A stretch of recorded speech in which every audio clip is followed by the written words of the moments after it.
when I think of thrust vectoring, and I think of the moon landings and what you just said about, about the visual, about developing teams, giving, yourself and your teams and the ability to make decisions.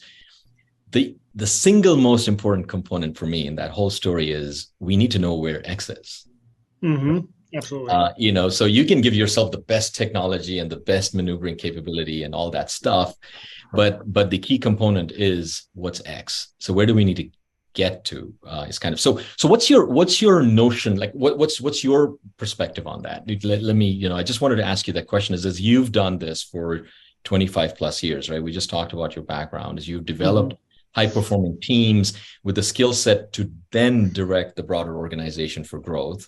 Like what's your sense of that whole equation? Like, how important is it to know point X? And then we'll talk about how thrust vectoring plays into that. Yeah. Absolutely. So I would say it is absolutely critical from a leader perspective. It's what you're leading to, right? That's going to be really important. But the trick with X, and this I'll take some of your comments just sort of on the destination versus the journey.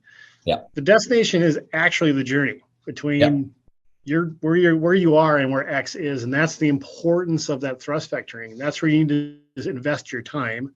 Yeah. That's where the richness and the learnings and really the leadership happens is in between your destination and X. And so if you think about that as your journey, or your destination is to make that in a place where leaders can be empowered, have real-time feedback, understand the analytics, understand where they're at compared to X. That's where the gold is. I think too much in too many unsuccessful strategies and unsuccessful programs, unsuccessful leaders, and I've been involved in all three. We myopically focus on just the X and not the journey in between. And that's so it's a really important point. Know where you're going, but at the same time, value the journey, because the journey is really what makes the difference.